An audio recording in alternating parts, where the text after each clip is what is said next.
Now listen to this. This is mind-boggling. This is just too much. This hadith is too much. As in, it's so powerful. If you were to reflect on it, you should, maybe faint. When Allah loves a slave, He calls on Jibril. Who's Jibril?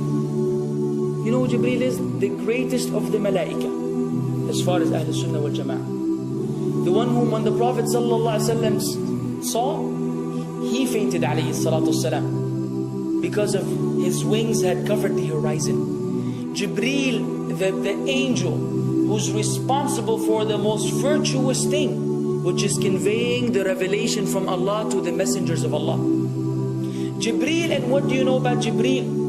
Allah said, whoever is adu, whoever is an enemy to Jibril, then Allah is the enemy to the disbelievers. Allah defended Jibril in the Quran. Jibril, the one who took the Prophet ﷺ in Al-Isra al-Mi'raj, in the ascension to the heavens. Jibril, the malak, which we don't know what to say about, because of his honor and his virtue in the sight of Allah. Allah will call on him to share with him the love which He has for you. Allah doesn't need to do this. He could not do this, but Allah likes to do this, so He does it. He says, I love Fulan. Now I want you to think that Fulan is you.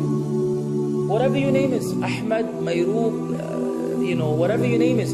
Imagine Allah above the heavens, above the throne, in His greatness and His majesty, which is beyond our human comprehension, calls out to Jibril to inform him that He loves you.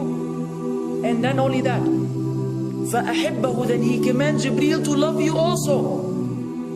So Jibril now loves you. Allah and Jibril love you. But it doesn't end there. Jibril then will call upon the inhabitants of the sama. Who are they? All the malaika. How many? We can't even count. Trillions and trillions of malaika which Allah created beyond our, again, human comprehension. All of them are commanded simultaneously to love you. First Jibril says, Allah loves Fulan, so now you have to love him. Then all of the angels in the heavens love you. Then Allah will place acceptance for you on earth. So people will love you. Not everyone. You may be saying, why do I have enemies? People who love the Sunnah will love you. The people who love Allah and His Messenger will love you. The people who are upon the correct aqidah and methodology will love you. Other people may hate you because of a problem in them, not because of a problem in you. Because you may say, well, this fasiq, this evil, disobedient person doesn't love me. Don't expect him to love you. He loves people like himself. Who will love you? Righteous people. Righteous people. They don't know why. They don't even know why. You've never even given them $1 or a riyal or a pound. You've never done anything for them. Maybe you scream at them. Maybe you do other things. It's Allah. Why? Because Allah had loved you first, then Jibril had loved you first, then the malaika loved you afterwards, then Allah put acceptance for you on earth, so people have no choice but to love you. We ask Allah to make us among them. Now what better than that? What else do you want? What else do you want? What? If you're a person whom Allah loves, in every movement you go, you do, you pray, you sleep, whatever you do, you are among those whom Allah loves and Jibril loves and the angel loves. What else do you want, ya akhi?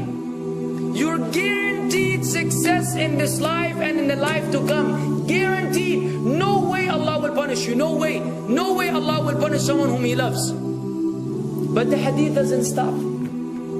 The hadith has a very saddening continuation, which we should seek refuge with Allah from. وَإِذَا أَبْغَضَ عَبْدًا, and if Allah hates a slave, He also calls on Jibril. And He informs Jibril that He hates this person. So He will command Jibril to hate this person. Then Jibril will tell the angels to hate this person. Then Allah will put hatred for him on earth. La ilaha illallah. Imagine you walking upon the planet, the face of the earth which Allah created, while Allah hates you, and the angels hate you, and Jibril hates you, and the righteous people hate you. What a sad state for a human being. And ikhwan, we could be one of those as well. If you are prideful, arrogant, you are qualified for this hatred, because Allah does not love kulla mutakabbirin jabbar. Allah does not love the arrogant, the prideful. If you go against the sunnah, then Allah does not love those who go against the sunnah. If you don't observe taqwa, and you don't observe ihsan, and you don't observe tawbah and tatahur, then again we are disqualified.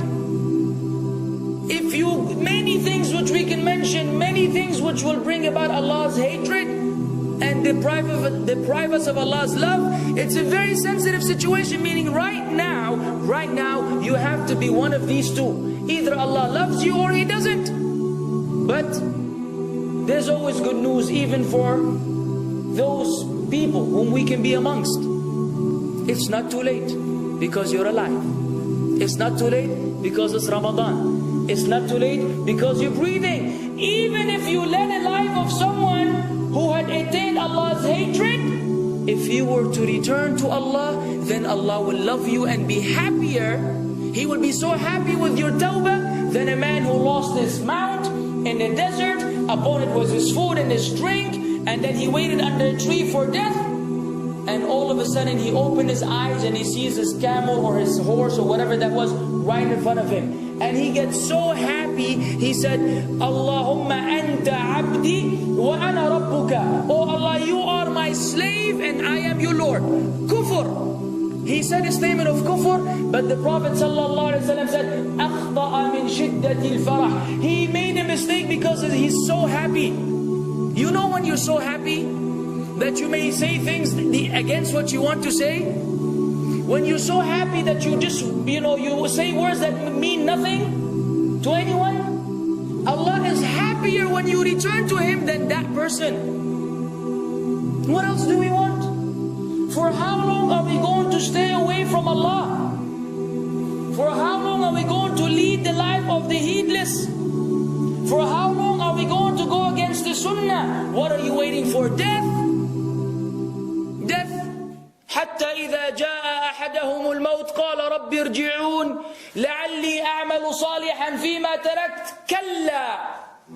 Until when death comes to one of them, you say, oh Allah, allow me to return so that I may do good in that which I left behind. And it will be said to him, no, it's only a word. إنها كلمة هو قائلها. It's nothing but a wish and a word he will have. It will not be fulfilled.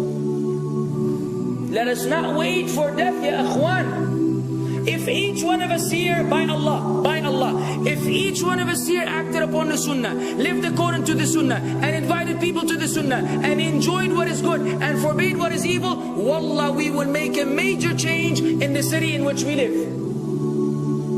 And if Muslims hearing this all over the world had that same attitude, then we will change the condition of the whole ummah. So no enemy can come and play games with us. We will squash them, all of them.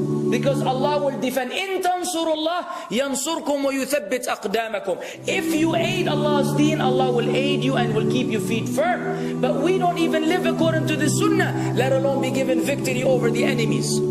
So we're being humiliated in everywhere we go in the world. So let us make that change. Now that Ramadan is here, now that you've been given this sudden inclination towards good, if we don't succeed, if we don't take advantage of this month, wallahi, we are losers. If Ramadan ends and you are the same way you were before Ramadan began, then one of us is a loser. If we don't return to Allah after Ramadan, then we are losers as well.